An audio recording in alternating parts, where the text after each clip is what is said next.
Hola a todos los que siguen la transmisión. A nombre del Programa Editorial Universitario y de la FILUC 62, les damos la bienvenida a esta presentación del libro Maternidad, el derecho a elegir, significados y experiencias de mujeres mexicanas que eligieron no ser madres. La presentación está a cargo de la autora, la doctora Rocío Quintal, quien es investigadora de la Universidad Autónoma de Yucatán y se especializa en temas de género de la región sureste. También vamos a contar con los comentarios de la coordinadora del doctorado en filosofía de la UG, la doctora Abril Saldaña, cuyas principales líneas de investigación son maternidades, género y mestizaje. Y sin más, le doy la palabra a ambas para que comencemos la presentación. Bueno, Rocío y Fabiola, muchísimas gracias primero que nada por haberme invitado a esta presentación. Me siento muy honrada. Recibí el libro y lo leí con muchísimo interés, que aquí les muestro. Y bueno, voy a empezar ahora con mi presentación. En su libro Maternidad, el derecho a elegir significados y experiencias de mujeres mexicanas que eligieron no ser madres, la doctora Rocío Quintana López nos ofrece una visión amplia de la maternidad como construcción social, como derecho y finalmente como una elección que permite la construcción de nuevas identidades, capaces de retar viejas imposiciones de género ligadas a la reproducción. Desde la maternidad como una construcción social, la autora nos ofrece una visión amplia sobre los significados vinculados a la experiencia maternal. Se exponen aquellos significados que derivan de una capacidad biológica supuestamente ligada a un instinto maternal, que por un lado es exaltado y naturalizado por la filosofía tradicional, y por el otro funciona como una herramienta para justificar una concepción androcéntrica que desde la antigua Grecia ha definido a las mujeres como seres incompletos. La autora también analiza y cuestiona las históricas imposiciones culturales de la maternidad y de la feminidad. Imposiciones culturales apoyadas en gran medida por los estudios psicoanalíticos y reproducidas a través de diversas instituciones como la familia, la escuela, la religión, los medios y el lenguaje. Es desde estas imposiciones que se refuerza la enraizada idea de que ser mujer es igual a madre. La doctora Rocío Quintanal nos muestra cómo estas nociones culturales sobre la maternidad, desde su innata inestabilidad, son también susceptibles de ser cuestionadas, como lo hace el clásico trabajo de Chodorow desde los años 80 y como lo hacen trabajos más recientes que nos muestran el desencanto, el agotamiento y la renuncia que para muchas mujeres representa la maternidad. En su segundo capítulo, Maternidad, el derecho a elegir, la autora nos presenta una visión fundamental de la maternidad desde los derechos sexuales y reproductivos. En el marco de diversos acuerdos internacionales, la autora hace énfasis en el estrecho vínculo entre la noción de los derechos sexuales y reproductivos y la toma de decisiones por parte de las mujeres que permanecen sin hijos o que eligen no tener hijos. Es decir, la decisión de no ser madre bien puede apreciarse como una expresión del ejercicio de tales derechos. Tanto la maternidad como la no maternidad son una expresión de derechos reproductivos y sexuales. Es solo a partir de esta visión de la maternidad que las mujeres lograremos asumirnos como seres libres, con derecho a una existencia para nosotras mismas y no con la obligación impuesta de ser solo para los otros. Como menciona la autora, las mujeres tienen el derecho reproductivo de no reproducirse. Y aquí, en este ser para los otros, pensaba en alguna declaración que hace poco hace nuestro presidente Andrés Manuel López Obrador sobre cómo las mujeres que eran hijas o las mujeres madres nos íbamos a encargar de resolver el problema de la pandemia desde las casas, porque teníamos este instinto natural de cuidar a los demás. Entonces me parece importante que en este contexto se enmarque o se entienda ciertas declaraciones que de alguna manera repiten y reproducen esta idea de que nosotras somos naturalmente aptas para estos cuidados y para hacer para los otros y cuidar para los otros. Porque AMLO por ahí dijo algo así como los hijos son más desapegados y las mujeres naturalmente casi nacen para hacer para los otros. Y esto me parece que es importante recordarlo en el contexto actual. En este segundo capítulo sobre derechos, se expone la necesidad de pensar en los derechos sexuales y reproductivos como una parte fundamental de los derechos humanos. Esto para enfatizar que tales derechos son universales, inalienables, indivisibles e interdependientes. Aunque existe un consenso que avala la idea de los derechos sexuales y reproductivos como derechos humanos, este reconocimiento, nos dice la autora, aún no ha sido codificado como vinculante y de cumplimiento obligatorio. Como argumenta Rocío, para que el avance realmente sea significativo, se requiere que los derechos sexuales adquieran un carácter legal vinculante para todos los estados. Esto me parece importante recordarlo en el marco de la reciente negación de la Suprema Corte de Justicia de la Nación de sentenciar la modificación de los códigos penales de los estados para despenalizar la interrupción del embarazo. La falta del derecho a un aborto legal y seguro para todas las mujeres mexicanas es sin duda materia pendiente.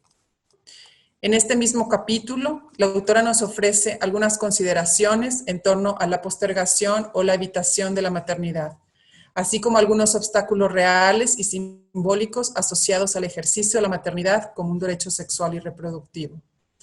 En todas estas consecuencias y obstáculos, la autora ahonda en los siguientes capítulos en los que les da voz a 12 mujeres que han decidido no ser madres o postergar la maternidad.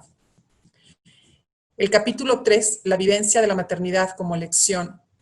En este capítulo, la autora nos presenta los significados atribuidos a la maternidad en la mirada y en la experiencia de mujeres mexicanas que eligieron postergar la maternidad o no ser madres. Estas mujeres, con diversas edades y estados civiles, son o se pueden interpretar, se reflejan como mujeres que se presentan a sí mismas como sujetos políticos. Son mujeres capaces de cuestionar la maternidad como destino y con una posición desde la que pueden defender la idea de la maternidad como elección y no tanto como destino. El capítulo presenta una visión interesante sobre los significados de la maternidad de mujeres que no son madres. Por lo tanto, se asoman aspectos que me parecen relevantes enfatizar, debido a que cruzan la vida de otras mujeres que sí lo son, ya sea por elección o por imposición. Por ejemplo, Gabriela, una de las entrevistadas, habla de los significados atribuidos a procesos biológicos, el embarazo y el parto, y nos dice lo siguiente, y cito en la página 116. A mí una mujer embarazada me inspira pena, porque son patéticas.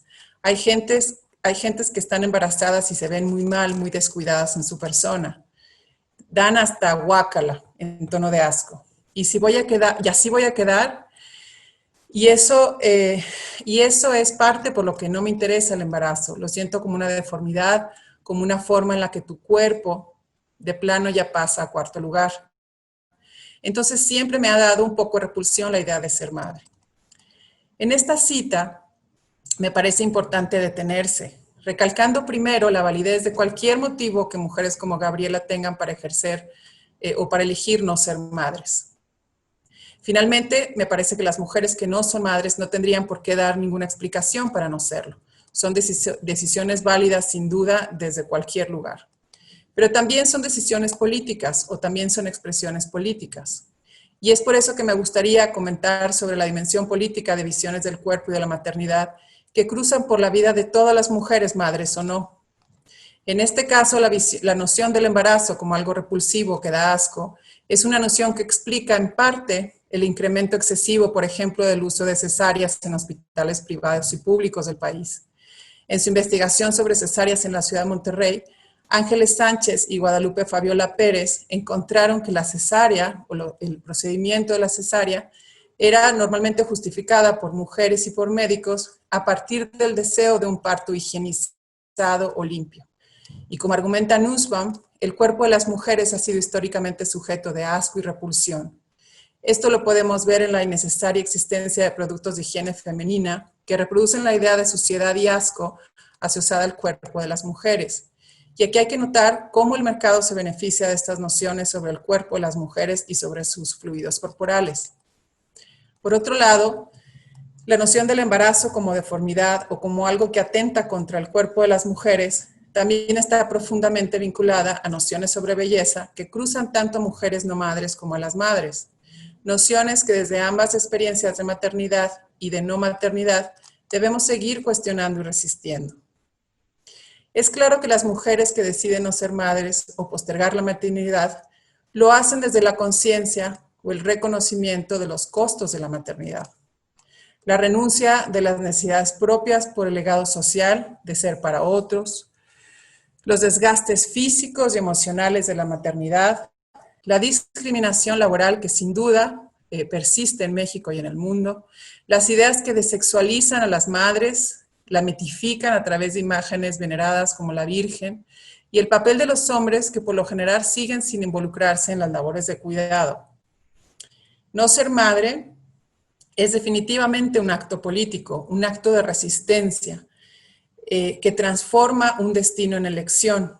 Por otro lado, el costo de la maternidad podría también resistirse desde la misma experiencia maternal, en un acto de sororidad, mujeres madres y no madres.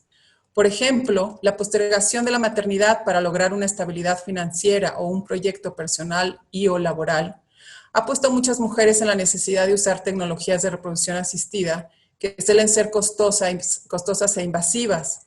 Las grandes compañías ya ofrecen el pago de congelamiento de óvulos a las mujeres como una prestación laboral. Como argumenta Lamas, la línea que divide la postergación de la maternidad por un proyecto propio o por las exigencias de un mercado laboral que nos esclaviza es difícil de dibujar. Las mujeres madres y no madres debemos resistir a los mandatos de un capitalismo que hoy nos tiene en una de las crisis ecológicas y humanas más graves de la historia. Me parece que desde el feminismo hay que encontrar puentes entre mujeres madres y no madres para reconocernos mutuamente y para luchar contra este tipo de costos de la maternidad. Me parece además, por demás interesante, los beneficios de la maternidad según la perspectiva de las mujeres entrevistadas. El lugar especial y el reconocimiento social que la maternidad otorga, como bien argumenta la autora, es un lugar de ambivalencia y de contradicción que termina por quitar más de lo que otorga. La realización de expectativas propias a través de los hijos podría también ser un espejismo, ya que los sueños propios tendrían que ser eso, propios, y la suplantación a través de la experiencia del otro es una ilusión. El vínculo afectivo con los hijos es sin duda un beneficio de la maternidad que las mujeres reconocen y que, como argumenta Patricia Hill Collins, suele ser también una fuente de acción política que moviliza a las mujeres madres a enfrentarse al Estado. En México lo vemos a través de la lucha de las mujeres de hijos desaparecidos. Me parece que una de las secciones más interesantes del libro es aquella que trata de la estrategia de las mujeres que no son madres para afrontar la presión social. Esto me parece muy importante porque los estudios sobre mujeres, o me parece muy importante, perdón, que los estudios sobre mujeres de cualquier mujer resalte también su capacidad de resistir y no solo nos presente a mujeres pasivas que no resisten ante lo que enfrentan. Esto me parece importante para poder vernos no solo como mujeres, sino también como sujetos políticos. Finalmente, el capítulo 4, el último capítulo, nos presenta justamente la posibilidad de nuevas maternidades elegidas o bien nuevas identidades femeninas que eligen no ser madres por un proyecto de vida que toda mujer tiene el derecho a elegir sin necesidad de explicación o justificación. Es a través de este proceso en construcción de nuevas maternidades y nuevas identidades en donde las mujeres debemos seguir defendiendo nuestros derechos reproductivos y sexuales que son fundamentalmente humanos. Entonces, pues aquí acaba la revisión que yo hice del libro. Me parece un libro muy interesante, me parece un libro que tiene una amplia revisión de trabajos desde una multidisciplinariedad de trabajos de psicoanálisis, de trabajos de filosofía tradicional, de antropología, de sociología, de estudios culturales, y bueno, pues no me queda más que recomendarlo y felicitar a Rocío por este gran logro. Muchísimas gracias.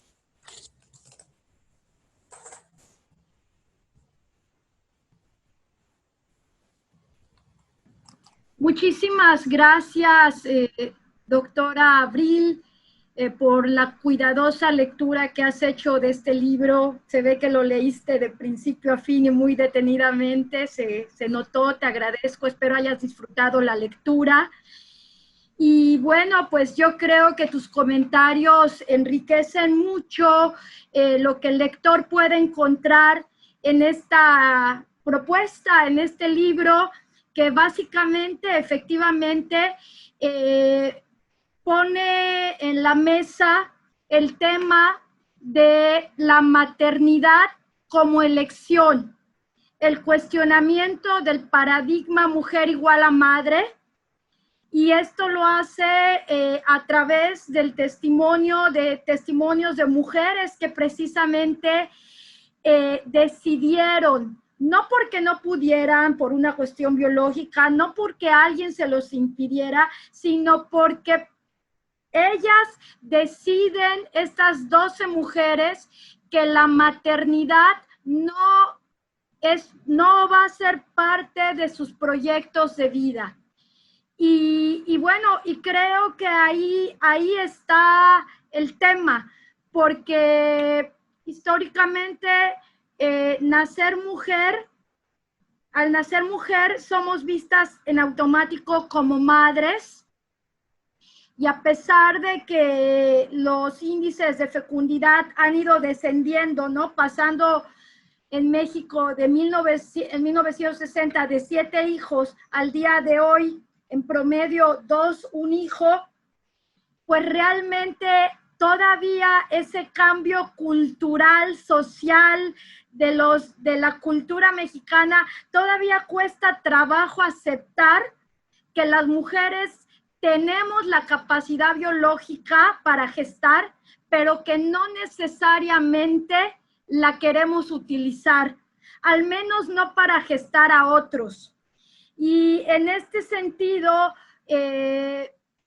yo creo que el aporte de este libro, platicaba yo con mujeres jóvenes, bueno, en la actualidad, en este momento, yo las mujeres que entrevisté son mujeres entre 30 y 49, 50 años, pero hay un cambio, no sé tú qué piensas, Abril, pero creo que las mujeres de esta generación más jóvenes de veintitantos, ya lo están asimilando de una manera mucho más natural, esta decisión, el apropiarse de sus cuerpos, de sus vidas, de pensar en la maternidad como algo sobre lo que pueden elegir, así como eligen una carrera, así como eligen si quieren casarse, no casarse, así como eligen si viajan, si se quedan, su preferencia, o sea, así como toman tantas elecciones en su vida,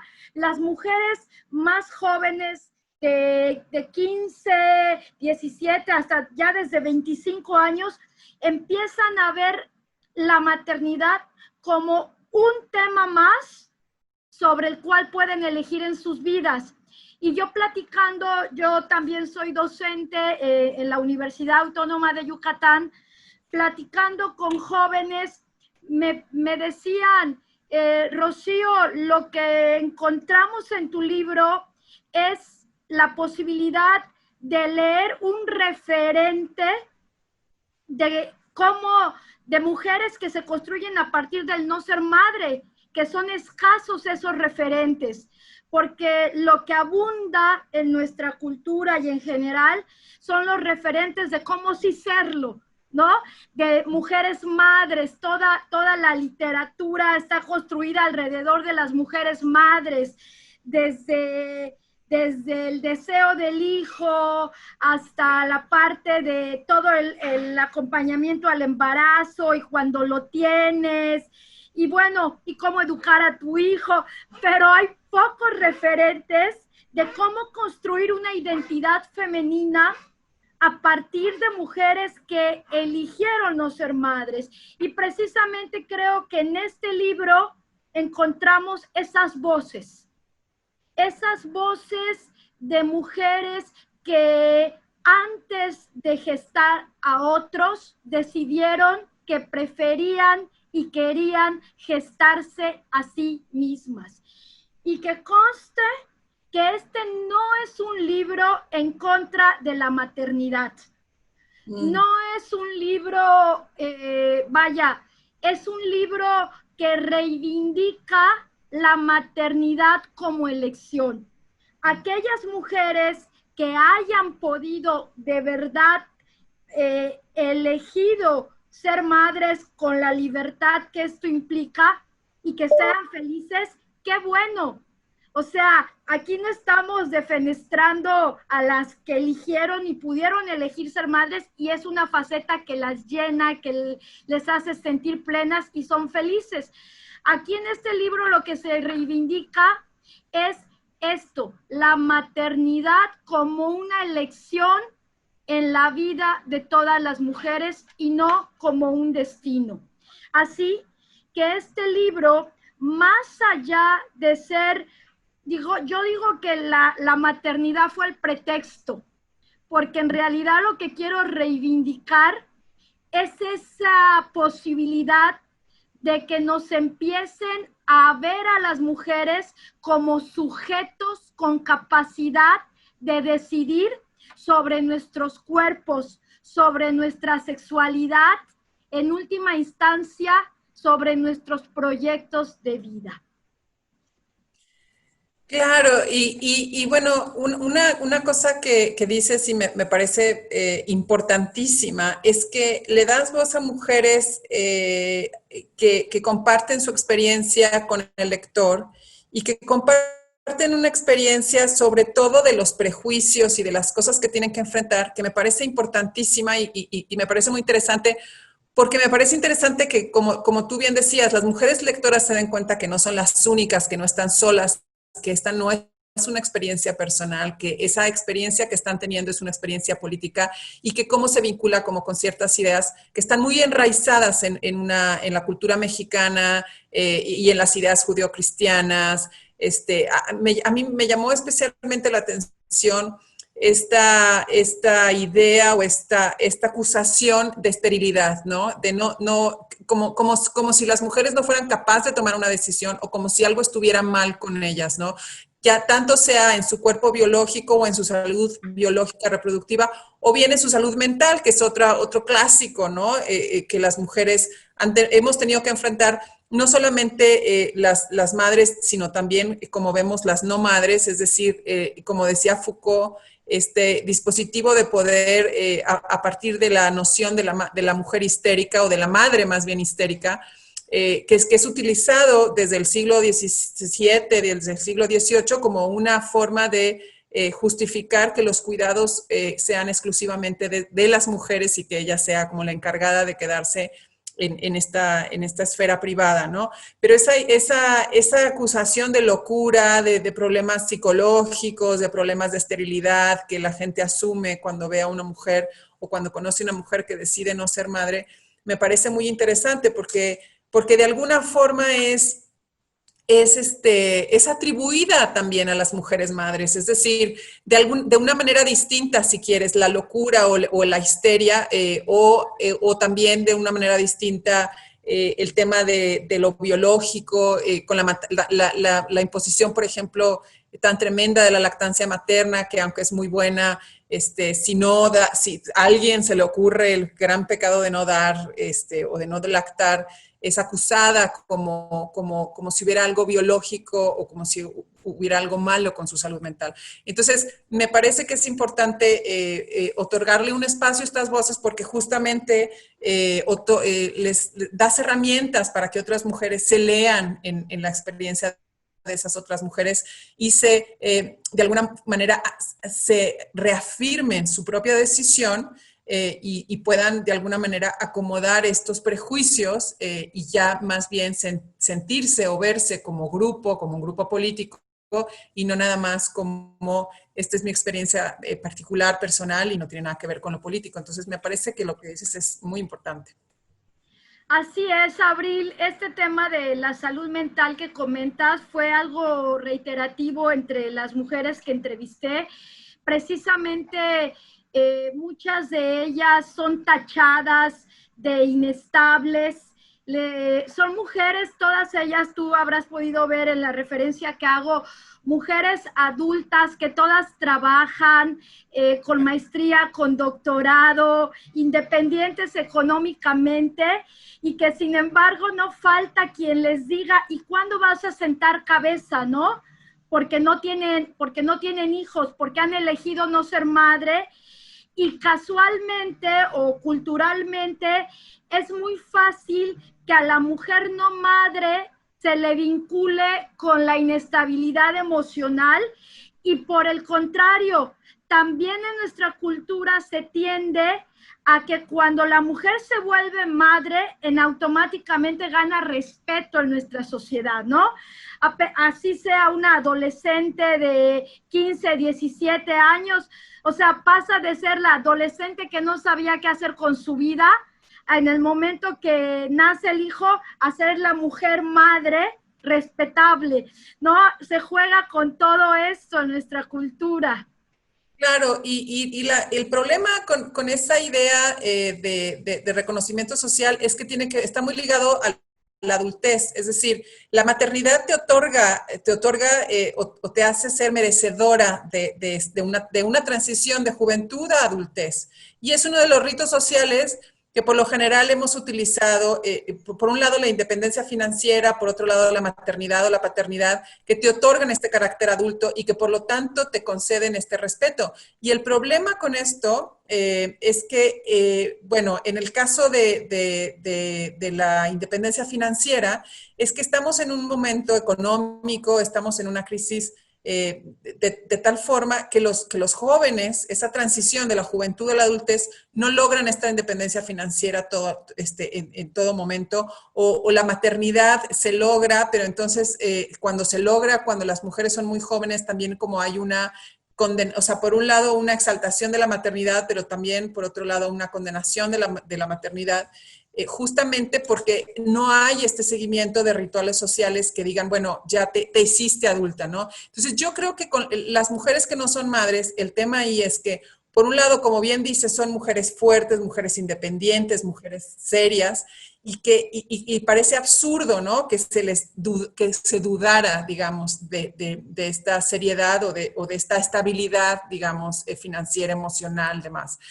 Pero que me parece que tiene que ver con esto, con que tenemos nociones sobre transiciones de jóvenes adultos que están muy fijas, y que nuestra necesidad de clasificar qué es ser un joven, qué es ser un adulto, ¿no? Y va más allá digamos, está desfasada de la manera en que las mujeres ahora se entienden a sí mismas, y se presentan a sí mismas, y se defienden a sí mismas, como dices tú, con nuevas identidades y con nuevas ideas de lo que es ser madre, y de lo que quieren, básicamente, porque esos son, ¿no? Mujeres que saben bien lo que quieren.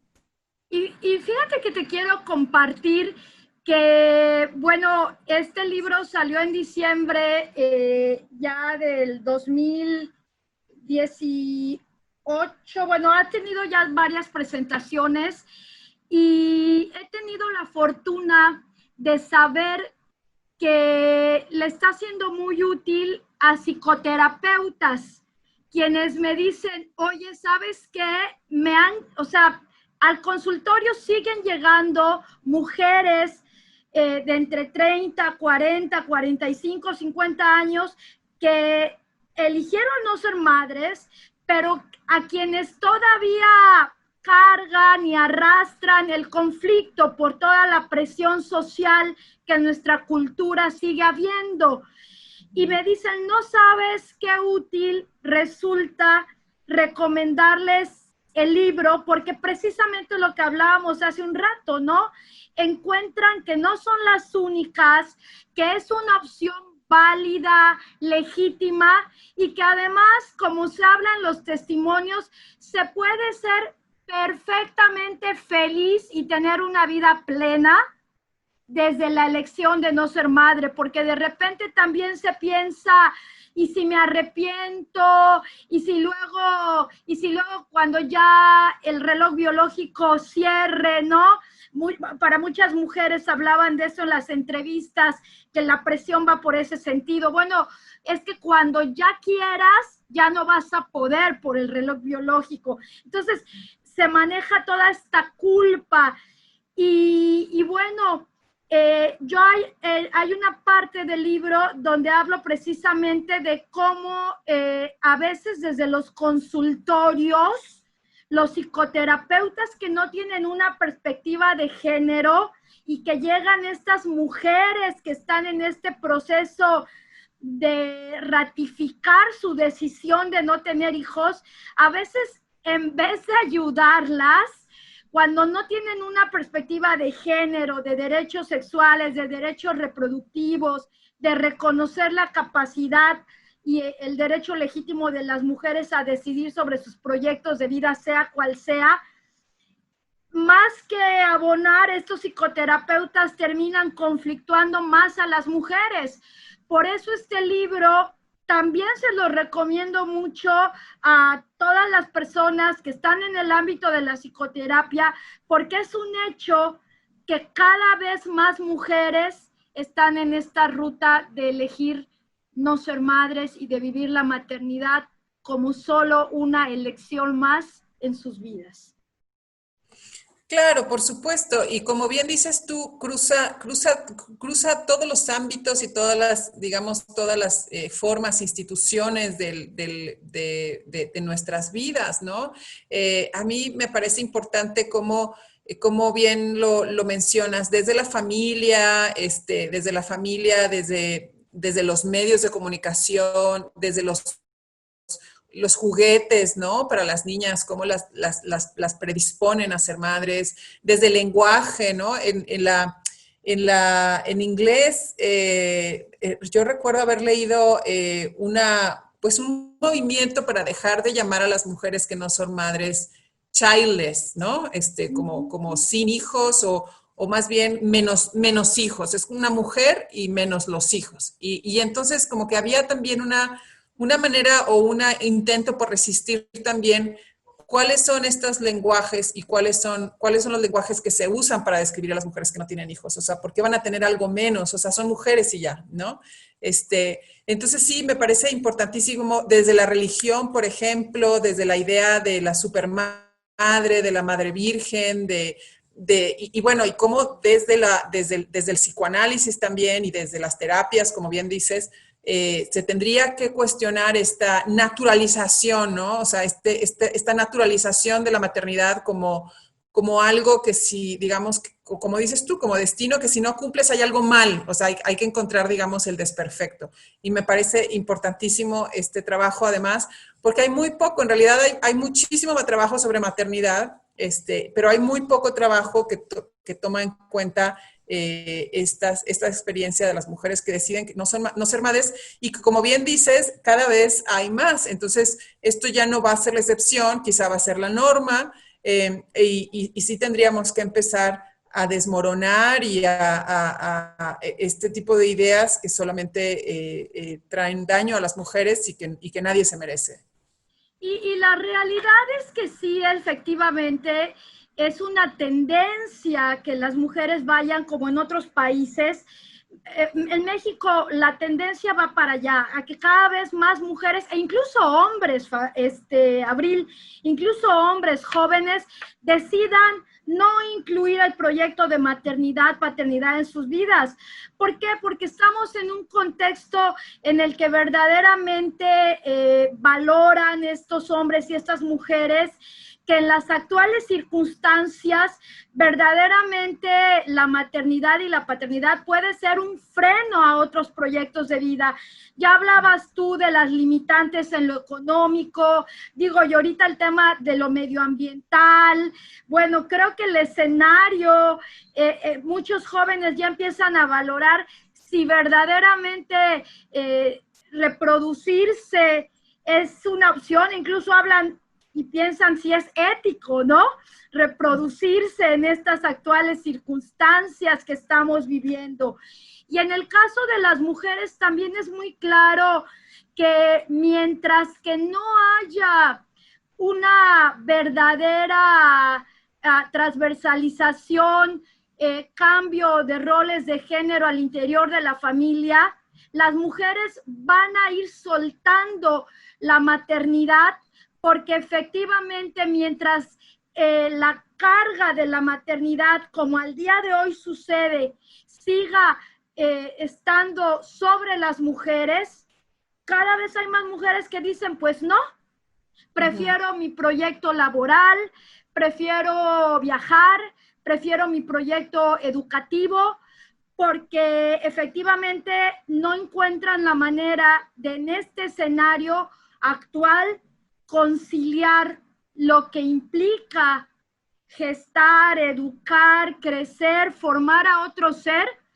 con gestarse, crecer, autoeducarse a sí mismas. Entonces, si tienen que elegir, eligen no ser madres.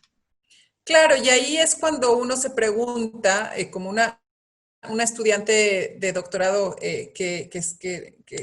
mía, que se pregunta si la maternidad feminista puede ser o no puede ser posible. Esta es una estudiante que está haciendo este estudio en Argentina y su primer, como mujer que ha decidido no ser madre, es que no es posible.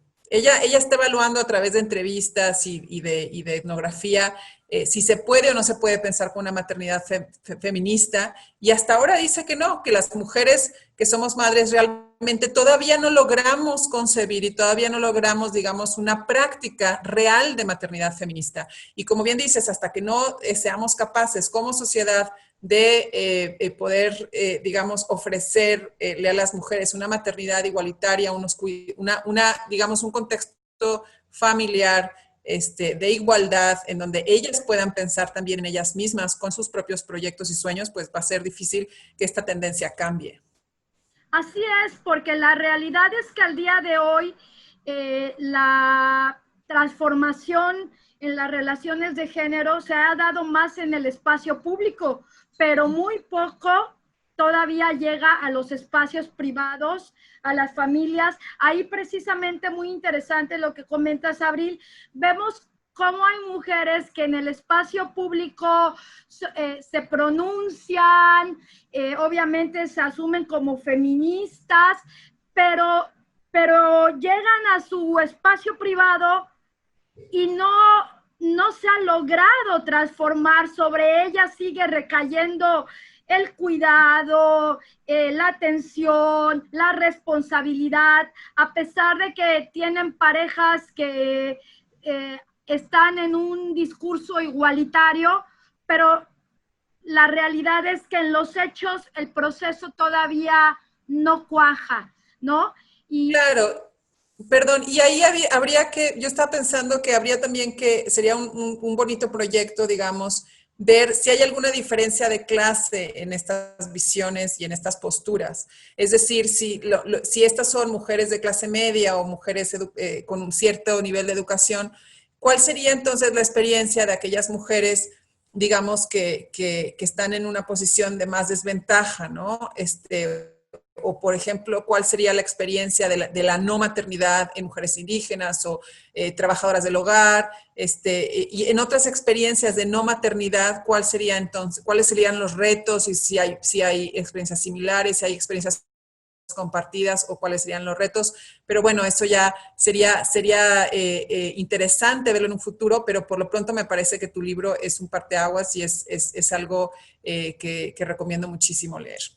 Muchísimas gracias. Pues es un libro editado y agradezco a la Universidad Autónoma de Yucatán y agradezco mucho haberlo podido presentar en la Feria Internacional del Libro de la Universidad de Guanajuato. Este espacio es muy importante y bueno, yo creo que precisamente lo que estamos comentándole a los posibles lectores es que este libro no se trata de cerrar, sino de abrir posibilidades, abrir preguntas y abrir el camino a nuevas identidades femeninas, donde las mujeres nos asumamos como sujetos plenos, con plena capacidad de decisión, pero sobre todo Abril, sin culpa. Claro. Vamos a dejar la culpa a un lado y hay que asumir este derecho a tener derechos como mujeres, que ya lo dijo Hannah Arendt. Gracias, muchas gracias. Ha sido un encuentro, un diálogo muy rico que espero que no termine aquí. Reconozco tu trayectoria también en el tema, así que me siento muy honrada de haber podido compartir este espacio contigo, Abril. Muchas gracias, Rocío. Muchas gracias. Muchas gracias por la invitación y muchas gracias por tu libro. Gracias.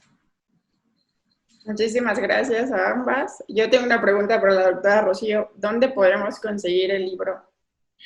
Bueno, el libro se puede, fíjate que se puede conseguir en línea, en Amazon y hasta en Sanborns lo están vendiendo, lo cual me da mucho gusto porque sí, la verdad escribimos libros y queremos que la gente los lea.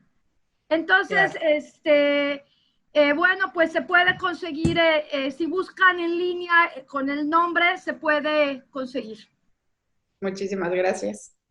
Agradecemos muchísimo la participación de la doctora Rocío Quintal y de la doctora Abril Saldaña.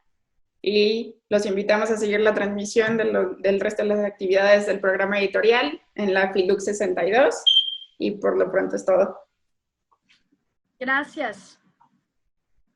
Muchas gracias.